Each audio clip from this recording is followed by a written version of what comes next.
Before we get into the video, could everyone please subscribe to my channel? Thank you so much.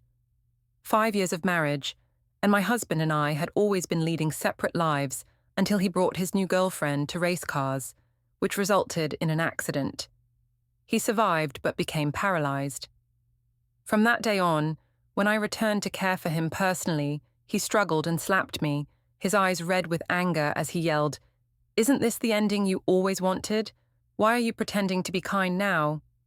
But later, he wheeled himself to my door in the middle of the night, his voice trembling as he said, "I won't let you go out and find that guy unless I die. You will only ever be my wife." As soon as my plane landed, I received news that Lucas had been in a car accident. The video sent by my secretary was rather gruesome. Lucas was pulled out of the wreckage, covered in blood. Due to heavy blood loss, he seemed to be losing consciousness, struggling to breathe but still shouting, "Save her first, she's in bad health, save her first." Before I could figure out who her was, I saw a slender woman being pulled from the passenger seat in the background of the video. Lucas struggled to sit up and grasp her hand, his face filled with urgency. The video cut abruptly at that moment, freezing on Lucas's anxious expression. I slowly shifted my gaze from Lucas's face to the woman's, pausing for a moment. I knew who she was. Her name was Emily. She was Lucas's mistress for 4 years. She had just graduated from university this year and immediately joined Lucas's company as his personal secretary. Lucas liked her a lot.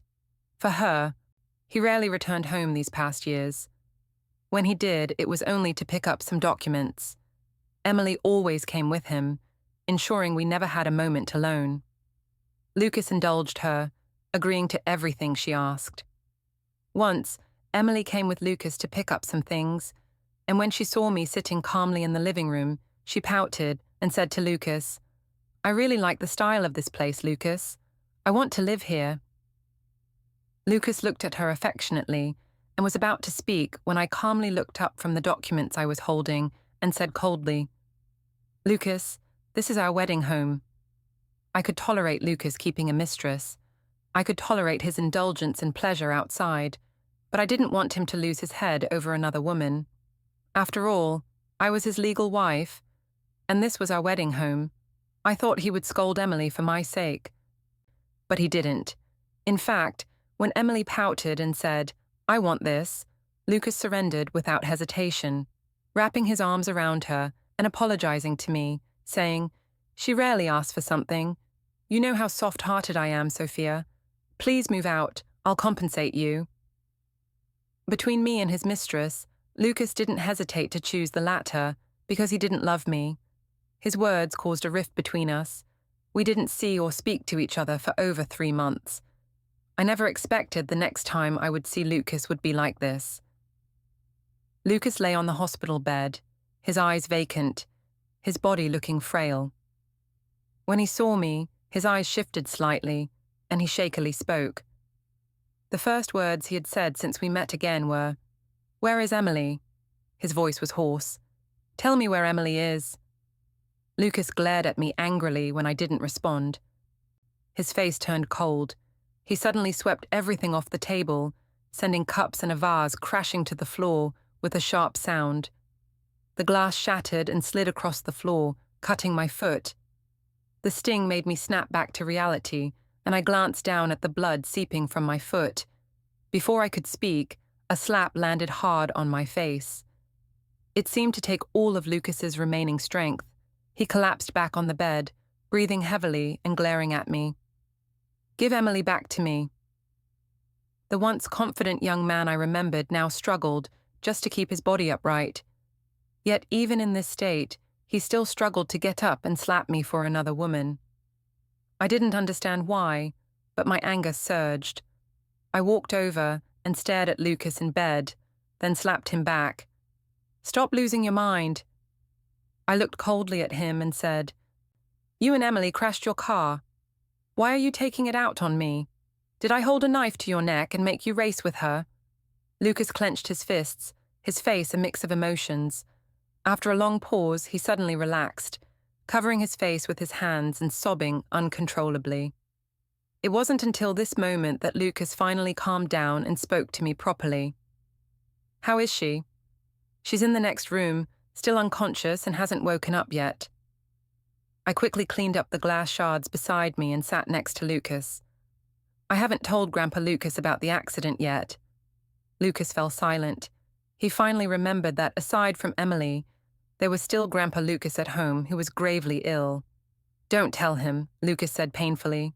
"Grandpa can't handle this blow in his life." Lucas only cared about two people, his grandfather and Emily. I remained silent, using a tissue to wipe the blood from my foot without saying a word. Lucas's parents died in an accident when he was young, leaving him as the only surviving heir of the Lucas family. Lucas lived recklessly, but his grandfather was not an easy person to fool. As I was feeding Lucas soup, his grandfather walked into the room, leaning on his cane.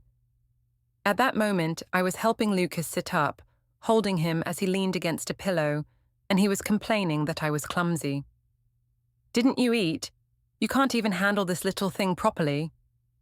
He looked up and froze when he saw Lucas's grandfather standing at the door. His face turned pale, and panic set in.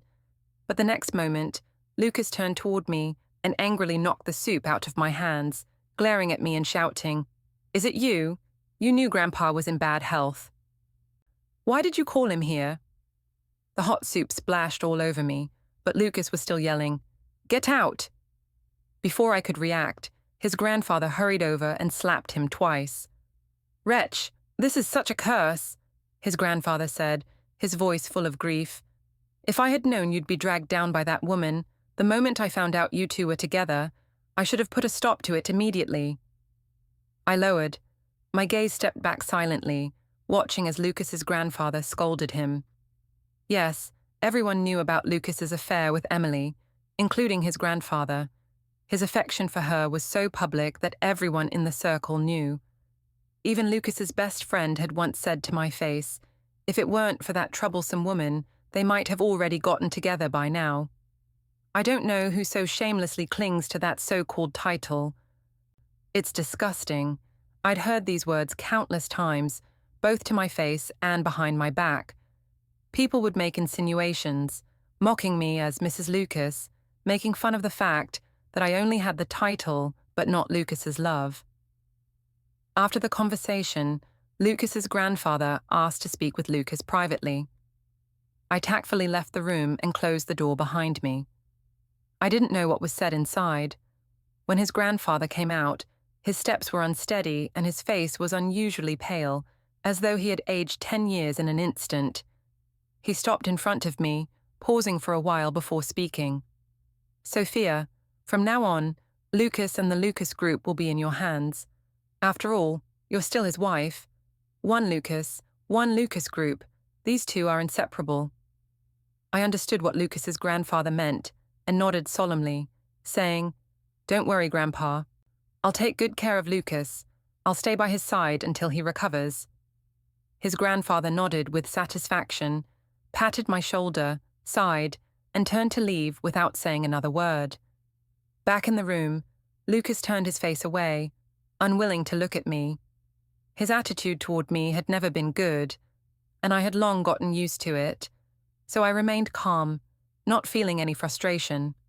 Instead, I brought over a bowl of porridge, softly saying, "Drink a little. You haven't eaten much today." Lucas glanced at me, opening his mouth slightly, like a king ordering someone around. I understood what he meant, so I said nothing more, just gently offering him a spoonful of porridge, bringing it to his lips. Lucas looked at me for a long moment but didn't say anything. We were unusually calm for once. Lucas had seen numerous doctors for his legs, but there was still no improvement. His lower body remained completely numb, and it seemed like the paralysis diagnosis was certain. But Lucas could not accept becoming someone who went from being physically capable to someone who would likely spend the rest of his life in a wheelchair, relying on caregivers for movement. This was a massive blow to him. He spent his days either throwing tables, breaking bowls, or smashing cups. The most extreme moment was when he threw the TV off the third-floor balcony. His emotions were on the verge of collapse until that night, when I went out and returned to change his diapers. Lucas suddenly snapped. "Sophia, do you think I'm pathetic?" Lucas asked coldly from the shadows. I didn't answer, but the next moment, a cup flew past my face. It nearly hit me. "I'm talking to you," Lucas screamed, his voice wild. "Why won't you answer me? Are you laughing at me behind my back, mocking me? Being a useless person now, you must be happy, right?" Feeling smug, Lucas's eyes were bloodshot. "From now on, I can never get up again, and you don't have to do anything but control my life with your title as my wife." But why? Lucas held this isn't the ending.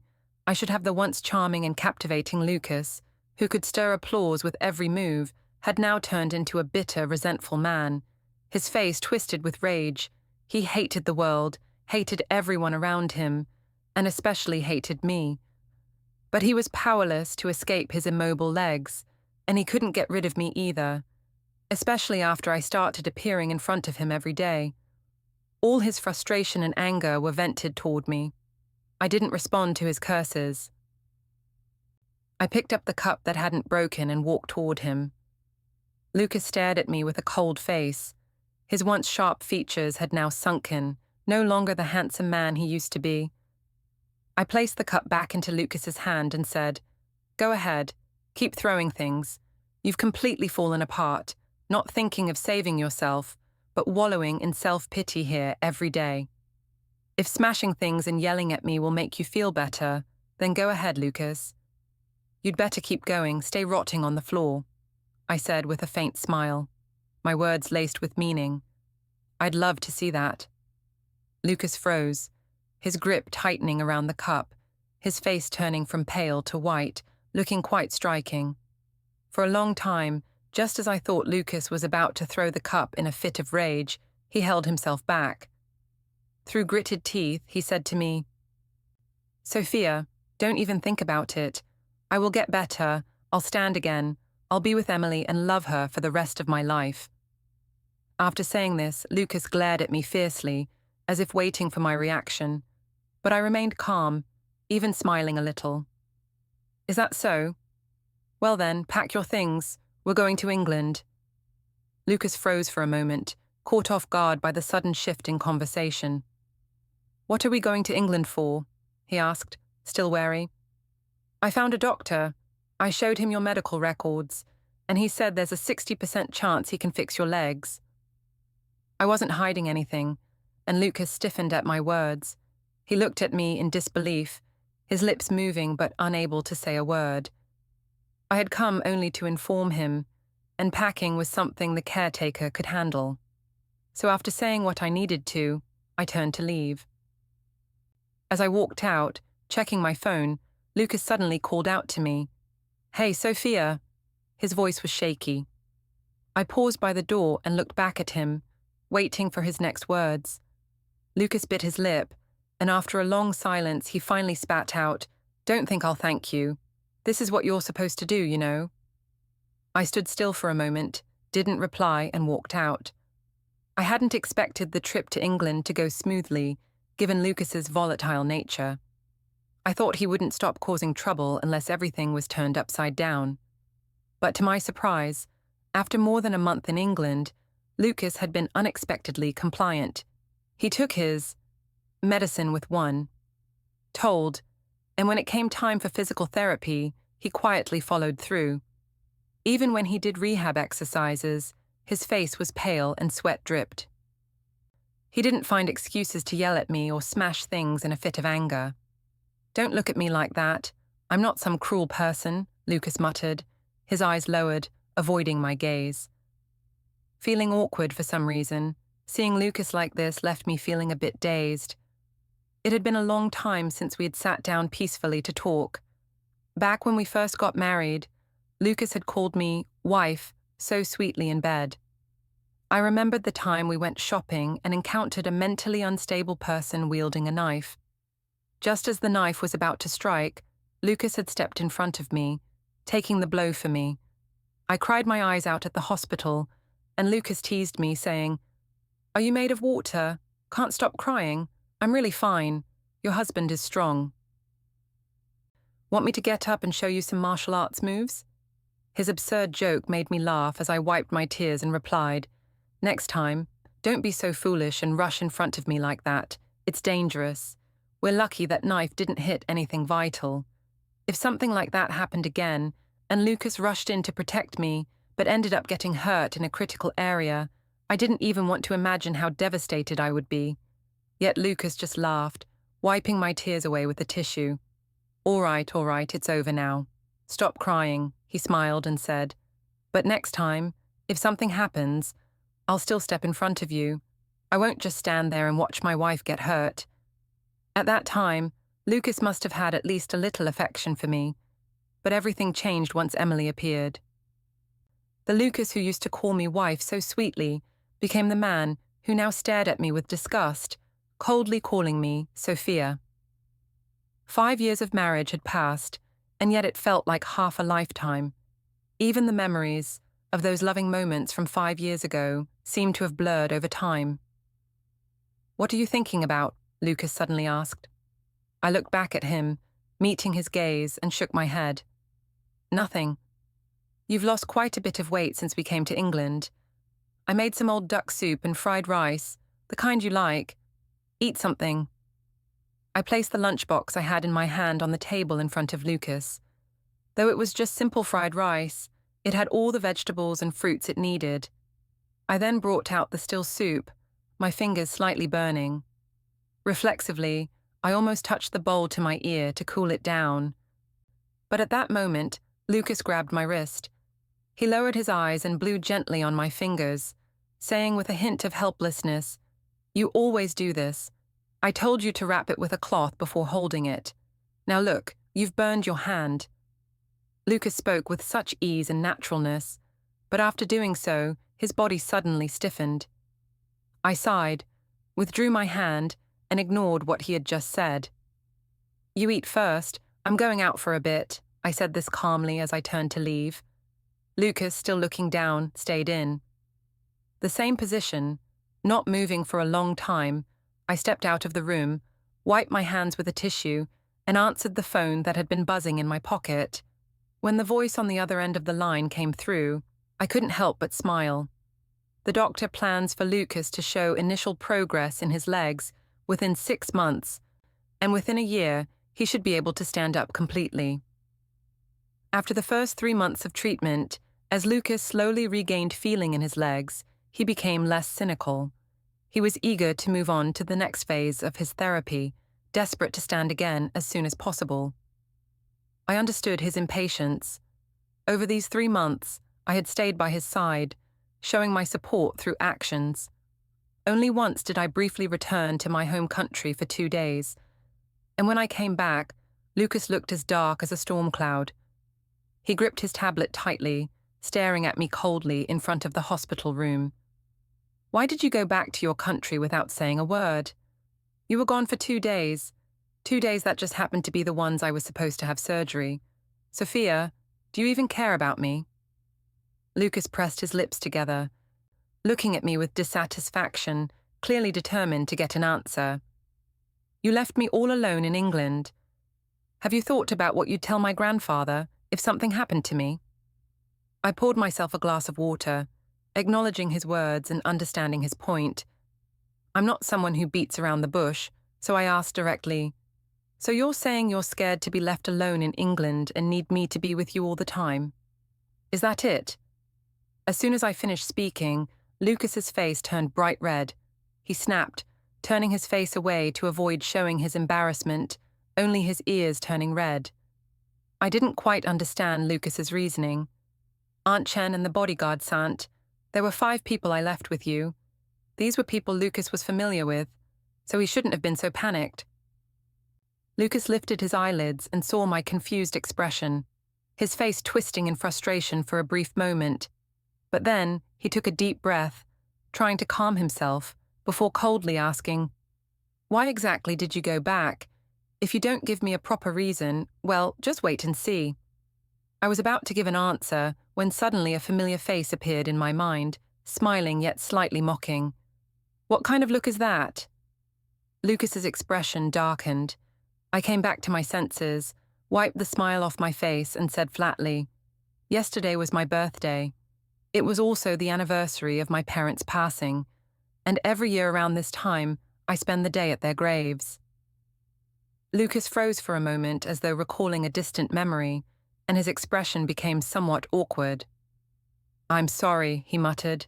"If you're upset, you can lean on my shoulder for a while." He still remembered how I always felt down around this time, emotionally shattered 5 years ago when Lucas and I had just gotten married. He would carefully comfort me, stay with me all day at home, and try every way he could to make me happy and ease my pain, but that was 5 years ago that I shook my head. That shoulder came too late for me. Now I no longer needed it. Lucas watched me, a trace of sympathy flickering in his eyes. He seemed to regret his earlier tone and opened his mouth to apologize, but was suddenly interrupted by the ringing of his phone. Annoyed, Lucas answered the call, growling, "Who is it?" When the panicked, familiar voice on the other end reached his ears, Lucas froze. "Lucas, where are you?" Emily's trembling voice echoed in the room. "I woke up and couldn't find you. It hurts so much. I'm so scared. Where are you?" Lucas's body stiffened at the sound of her voice, as if all his energy had drained away. "Don't be scared." Lucas's voice trembled as he spoke. "Emily, don't be scared.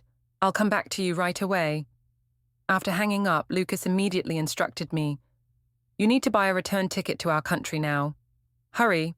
I'll check if your condition allows for—" Before I could finish, Lucas interrupted me with a shout. "Don't ask." His eyes were red-rimmed and his tone was desperate. "I know my condition now. Just book the ticket. I need to go back. Emily's awake and she's terrified. She can't be without me." I frowned, then heard Lucas coldly add, "Sophia, don't play any games at a time like this." I paused, meeting his cold gaze. "Are you sure?" I asked calmly, glancing at Lucas's legs. I didn't know, but it seemed that Emily was more important to him than his own legs. "Stop talking nonsense. Book the ticket. We leave today." Lucas cut off all my attempts to argue. Without hesitation, I paused for a moment, then silently closed the chat with the doctor. Lucas didn't rest even after getting off the plane. He had me push his wheelchair directly to Emily's room. When we encountered an uphill, or had to take the elevator, I wasn't very skilled at handling the wheelchair, so Lucas couldn't help but shout at me. "What's in your head, huh? Is it just water? This spot is stuck. You can't push it. Why don't you pick me up and carry the wheelchair over?" Lucas's tone was harsh. He was in a hurry to see Emily and didn't care how I handled it. He just wanted me to hurry up.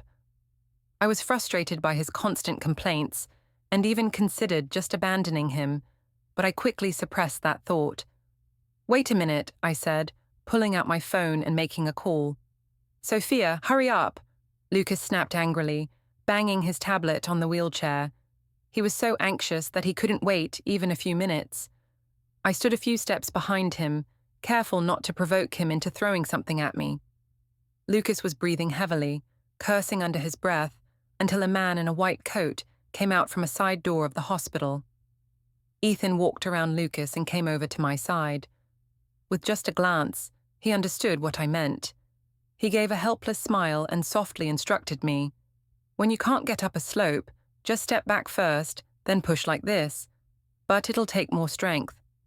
Next time, you should get a nurse to help push," I responded, smiling as I squeezed. His palm got it. Lucas, sitting in the wheelchair, grew uncomfortable as soon as Ethan appeared, especially after hearing the softer tone in my voice. He turned into a tense, angry cat, suspiciously shifting his gaze between Ethan and me. "Where are you two going?"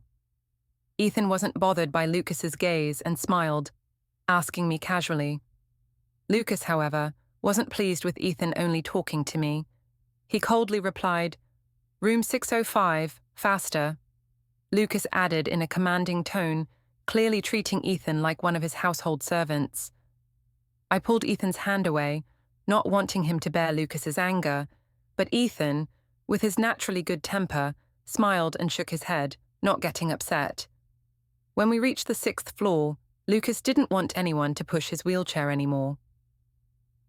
He meticulously adjusted his appearance in the hallway mirror, rubbing his chin, and then instinctively turned to me and ordered, "Sophia, bring me my razor." But when he finished speaking, he suddenly realized that I wasn't standing where he could easily reach me. I was standing some distance away, talking softly with Ethan, a smile still lingering on my lips. Lucas immediately became angry and yelled, "Sophia!" I quickly realized he was calling me. "What's wrong?" I walked over, and Ethan stood behind me, smiling as he watched my back. Lucas gave Ethan a long, hard look, a sense of unease swelling within him. So when I came to his side, Lucas grabbed my hand tightly. I winced in pain as my body was roughly pulled toward him. Bending down to meet his gaze, Lucas leaned close to my ear and coldly said, "Sophia, I'm telling you one last time, stop playing your games. Even if you bring a man here to act, even if you sleep with him, I don't care. You're nothing compared to Emily in my eyes." After speaking, Lucas roughly pushed me away, shoving me from his side with disgust. I sighed, suddenly wondering where Lucas got the idea that I had always loved him. I may be a bit stubborn, but I'm not a fool. I gave Lucas 3 chances. When he ran to Emily for the 4th time, I stopped loving him. A marriage in a wealthy family is just a transaction of interests. He treated me with sincerity, so I did the same for him. But when sincerity is gone, Lucas became just a business partner to me. Lucas didn't wait for me to speak, nor did he grab the razor. He simply pushed the wheelchair into Emily's room. The next moment, we heard Emily crying inside, followed by Lucas's repeated comforting words, "Baby, don't be scared."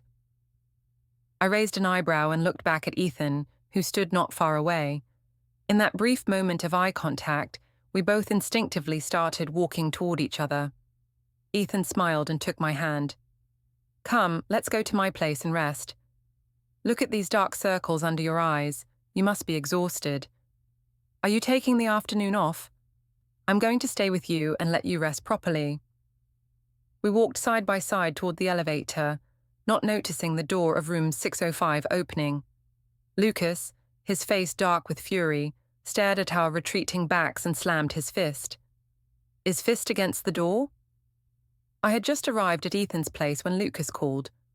"Go back now and make that old duck soup to send to the hospital, the same one as last time." Lucas was still giving orders, forcing me to comply. "Okay," I replied, ready to hang up. Lucas paused, clearly not expecting my swift response. Afraid I would hang up, he quickly added, "Wait, where are you right now?" I ran my finger over the ring on my left hand and found Lucas's behavior utterly tiresome. "Do I really need to report my every move to you now?" I was a bit irritated, though I couldn't pinpoint exactly why. Besides, on what authority are you checking up on me? There was a minute of silence on the other end of the line. I could clearly hear Lucas breathing more heavily, but in the end, he didn't say anything and hung up. I looked at the darkened screen, clicked my tongue, and sent a message to the housekeeper to make the soup and send it to the hospital. After finishing everything, I pulled the blanket around me and snuggled into someone's embrace, falling back to sleep. 3 flights in 3 days had really drained me, and my ears were buzzing. When I woke up, it was already 7:30. I lazily yawned, and a glass of water was placed in front of me at just the right time. "Ethan, I don't want to move." I slowly took a sip of water, acting cute and pouting at the man in front of me. Ethan, wearing an apron and holding a spatula, smiled and replied, "Okay, I'll set up a small table on the bed for you to eat there. You spoil me so much that it feels like if I ever wanted to tear the house down, you'd probably be cheering me on from below." Ethan rubbed his nose with a guilty smile but didn't argue.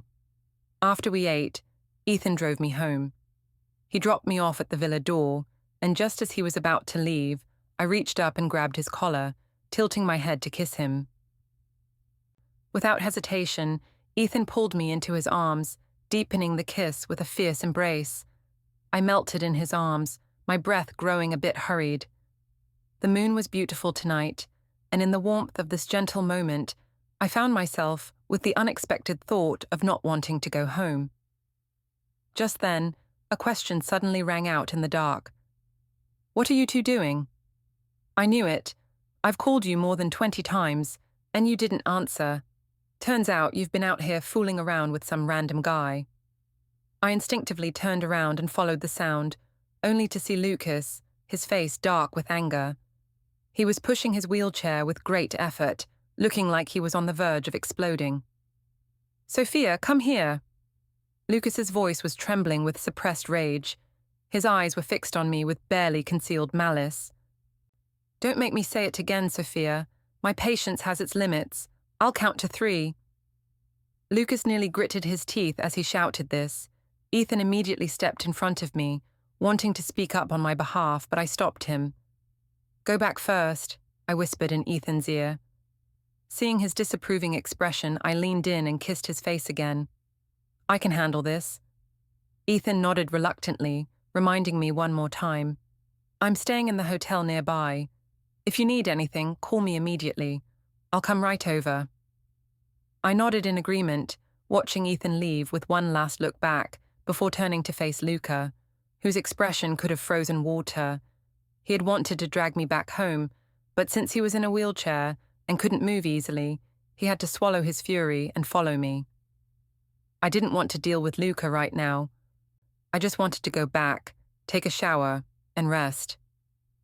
"Sophia," Luca called out loudly as he pushed his wheelchair after me. I ignored him and went straight to my room to shower. Luca was left behind, struggling to follow me, but his wheelchair got stuck at the stairs near the entrance, unable to go any further. He huffed in frustration, and at that moment, his legs were still immobile. The 5 steps he had once easily ignored were now an insurmountable barrier. He could only watch helplessly as I walked confidently into the house, trapped outside with no way in. "Sophia." Luca's mental state finally broke. His rage turned into a scream of madness. As I showered peacefully, I emerged to find Luca now being pushed back inside by the housekeeper, slumped in the living room, his face full of despondence and a touch of lingering resentment and anger. He blocked my way as I tried to go upstairs, hoarsely asking, "What exactly is your relationship with him? Is it hard to figure out?" I tilted my head looking at him. "Whatever you and Emily are, that's what Ethan and I are." With a loud crash, Luca knocked over a vase next to him, sending it crashing to the floor. He gasped for breath, his eyes bloodshot with fury. "How dare you? How dare you? You're my wife!" Luca screamed, his voice raw with anguish. It seemed like he was trying to remind me of my identity and my duties. I didn't expect this kind of reaction from him. I frowned, feeling confused, and asked Luca, "What are you angry about? You never treated me like your wife, have you? Otherwise, why would you kick me out in the middle of the night? Why would you always have Emily by your side?" He'd tell everyone close to him to call Emily sister-in-law. When asked about me, he would only sneer and say, "What is she? Just some toy my grandfather liked. Who does she think she is to compare with my Emily?" Luca allowed everyone around him to humiliate me while he embraced Emily, laughing at my misery. Everyone knew I was just Lucas's grandfather's chosen granddaughter-in-law, nothing more. Everyone was clear that while I could hold the title of granddaughter-in-law, I would never have Luca's love. But it was fine because I didn't love him anymore. After hearing my blunt words, Luca completely lost it. "I can, but you can't." Luca grabbed my hand, his eyes bloodshot with rage. "How far have you gone with that pretty boy? Have you slept with him?" I looked deeply into his eyes. Since I knew him so well, I immediately understood his underlying meaning after he said that. In Lucas's eyes, I'd be dirty. It was laughable. Lucas could sleep with Emily and anyone else, and he thought it was natural without a second thought. But he couldn't accept the idea of me, his wife in name only, being involved with someone else. I found it all quite amusing, so I didn't hide my laughter as Lucas's face grew darker. I finally stopped laughing and wiped away the tears that had come from it, saying softly, "Lucas, I'm a normal woman. I have physical needs too. I crouched in front of him, pushing aside the broken vase pieces on his lap. I spoke gently to him for once. What kind of society is this? You have all the women you want, yet you expect me to stay faithful to you at home. Blood dripped from Lucas's leg wound. But he didn't even feel it. His legs were unlikely to ever fully heal. I didn't want to linger on the subject. I called someone to tend to his injury and then returned to my room. Lucas stared at me, reaching out as though he wanted to grab the hem of my clothes, but I pulled away. I looked down at Lucas, calmly saying in a normal tone, "Get some rest." I saw his cold expression crack, filled with anxiety and fear. "Sophia," he called my name with a trembling voice from behind, but I didn't turn back. Once I've made a mistake, I don't make it a second time. The next morning, I went downstairs for breakfast and ran into Lucas at the foot of the stairs. It seemed like he hadn't slept all night. His leg was wrapped, but everything else about him looked exactly the same as yesterday. I didn't pay him much attention as I walked past, but then Lucas called my name. "Sophia." He paused for a second and then added, "Wife." My body stiffened, and I turned back to look at him in surprise. How long had it been since I'd heard Lucas call me that? Ever since Emily appeared in his life, Lucas had never called me wife again, especially after he suggested we divorce and I refused. His eyes had looked at me like I was nothing but disgusting garbage. I felt a wave of confusion while Lucas struggled to push his wheelchair forward. He hadn't slept all night, his stubble unshaven, and he gave off a sense of weariness that seemed to pervade his entire being. "I've made up my mind," Lucas said to himself. "You break it off with that guy. Whatever happened between you two, I can erase it as if it never happened. Come back, and we can continue living our lives together." After saying this, Lucas seemed to relax. He lifted his head and looked at me with immense confidence, but when he caught sight of the mocking look in my eyes, there was a brief moment of panic. "Lucas, honestly, I don't quite understand your thought process," I said directly. "When he first got together with Emily, I caused a scene in front of everyone. I had a complete meltdown, demanding that he cut ties with Emily. After all, we were legally married. Why was he doing this to me? At that time, I couldn't understand. I even lowered myself to beg, hoping Lucas would change his mind. What did Lucas say back then? I remembered he said, "If you really can't stand it, then let's get a divorce. We've had no feelings for each other for a long time, haven't we?" I repeated these two sentences exactly as they were, and Lucas lost his composure. "Shut up," he shouted, seemingly unable to accept this truth. "Anyway, you're my wife and I'm your husband. We're a legal couple. I won't allow you to meet that man again, do you hear me?" Lucas was now trying the tough approach, after failing to soften me up, but I wasn't afraid of him. In fact, I almost found it funny. "What about your Emily?" I asked. Those words immediately silenced Lucas's hysterical yelling. I scoffed, finding Lucas absurd. He was only allowed to be affectionate with Emily. He publicly claimed that Emily was his only wife. Now he was trying to control me and demand my loyalty. I looked down at him, just like before his paralysis. "Lucas, don't be so ridiculous. I'm speaking to you calmly now, not because I love you, but because of the shares of Lucas Group that Grandpa Lucas gave me. Lucas and Lucas Group were inseparable, so no matter what, I would never divorce him." Lucas hadn't realized that ever since he cheated, our marriage certificate had taken on a new meaning. It had shifted from a marriage to a token of Grandpa Lucas's trust. It was because of this marriage certificate that Lucas felt secure enough to entrust Lucas Group to me, his granddaughter-in-law. In truth, my relationship with Lucas was only held together by the certificate. There was nothing else. But then, after Lucas's car accident, his lower body was paralyzed and his entire personality changed. Now he was still self-righteous, rambling on and on about things that made my head spin. I turned to leave, and Lucas snapped out of his daze, quickly chasing after me and gritting his teeth. "Sophia, get back here. I don't allow you to see that other man."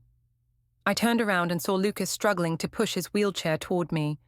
He couldn't stand, and I couldn't be bothered to bend down, so I looked down at him from above, my expression calm as usual.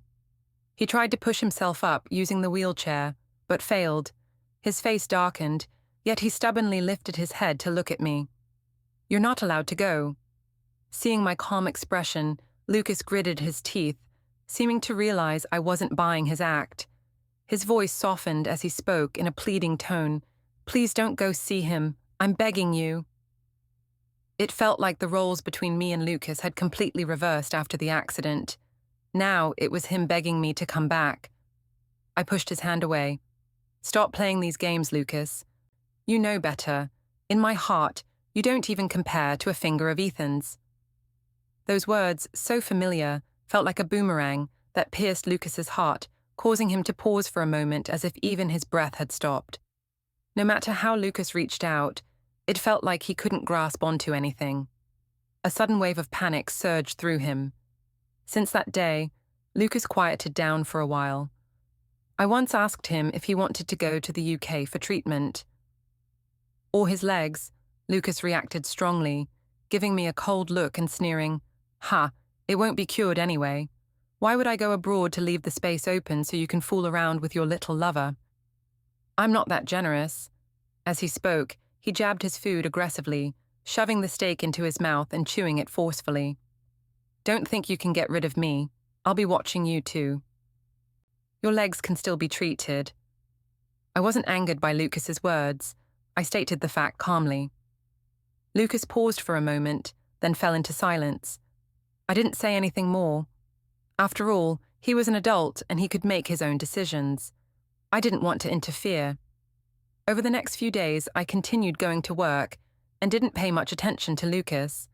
Eventually, Lucas went behind my back and sought out Ethan.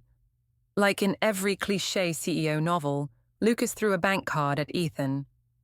"Leave her, and this money is yours." Ethan didn't take it, smiling as he pushed it back. "Don't you want more money?"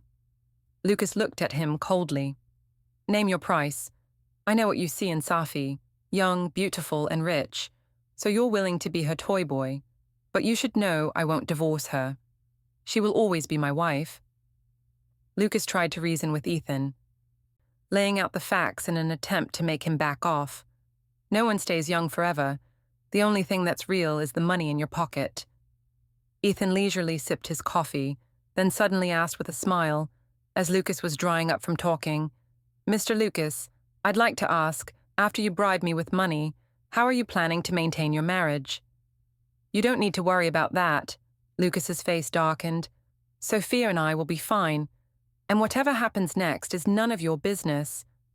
"Mr. Lucas, perhaps you didn't quite understand me." "Let me rephrase," Ethan continued, still smiling. "How do you plan to deal with your little bird?" His smile made Lucas's frown deepen. Clearly, Ethan had asked a question that Lucas was struggling to answer. "Is it because you like her, or is it just possessiveness?" "Between Emily and Sophia, who would you choose? Before I appeared, your marriage was already falling apart, and after I leave, how are you going to salvage this doomed marriage?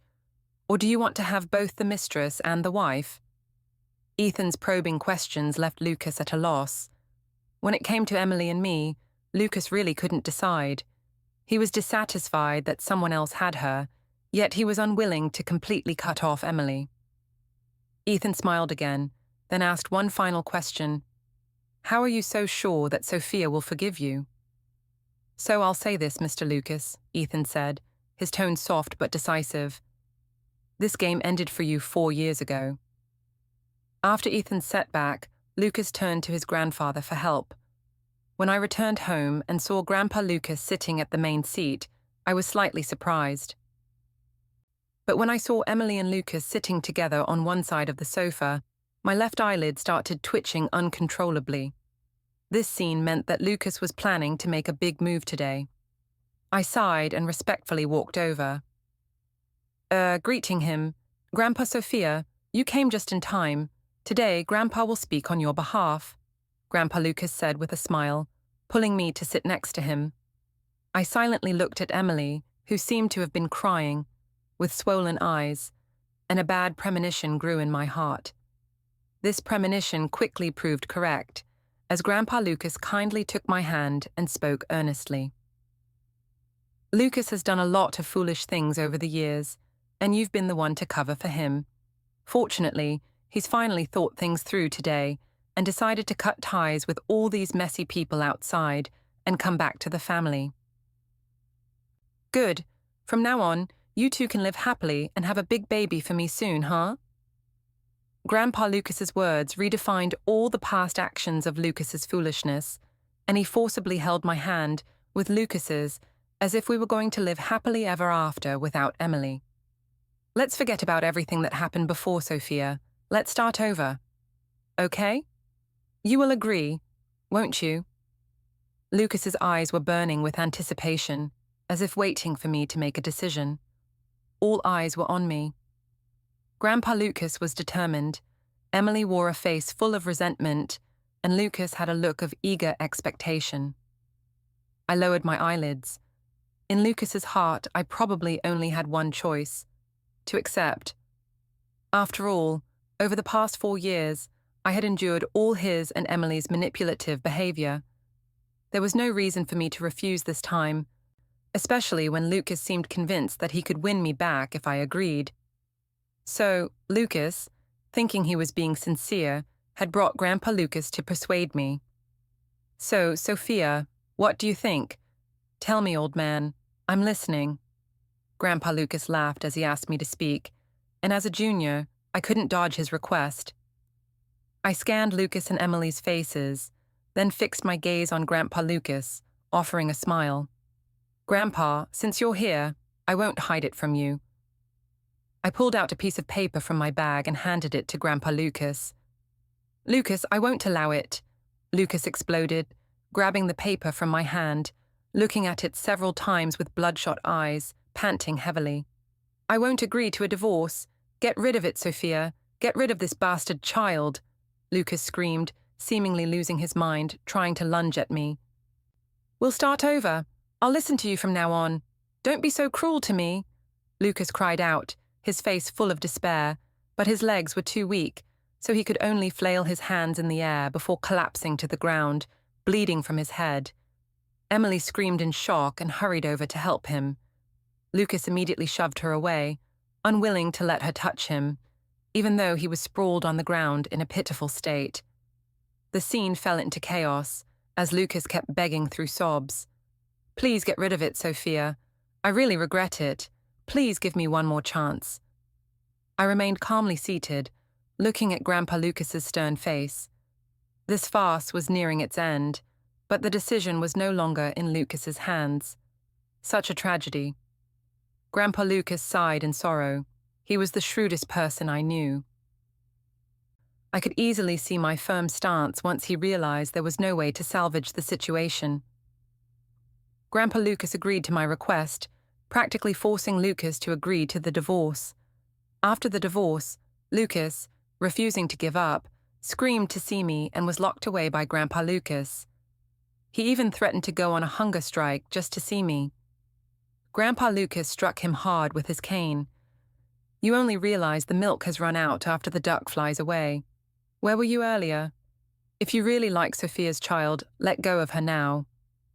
Lucas gritted his teeth, his eyes red with grievances, shouting, When we got married, I had no say. When we get divorced, I have no say either. Grandpa, my life has always been under your control. I have no complaints. Lucas lowered his head, appearing fragile and helpless. Just once. Please let me have my way. Grandpa Lucas looked at Lucas's devastated expression and sighed deeply. In the end, despite all his love for his grandson, he compromised. Better a short pain than a long one. Go ahead, Grandpa Lucas said, his spirit seemingly drained. Lucas didn't notice the details. He was too desperate to find me. We bumped into each other outside a maternity shop. When Lucas saw my slightly rounded belly, he froze, stunned. He asked somewhat absent-mindedly, If we had a child, would we? No, I interrupted him, smiling. Lucas, there will be no what-ifs for us. Ethan appeared at my side, carrying a bunch of bags, and didn't say anything. Lucas let out a bitter laugh, and as he was about to speak, I cut him off. Lucas, it's all in the past. Stop clinging to what you've already lost. I gave your grandpa the contact information for the doctor in the UK. Go get your legs treated. But since you've been gone for too long, you missed the previous treatment cycle, so the success rate may only be 50% this time. Lucas lowered his head, then suddenly wondered, what's the success rate for us getting back together? But when he saw Ethan and me walking away side by side, a sharp pain surged in his chest. Without asking, he knew the success rate for us returning to the beginning was 0.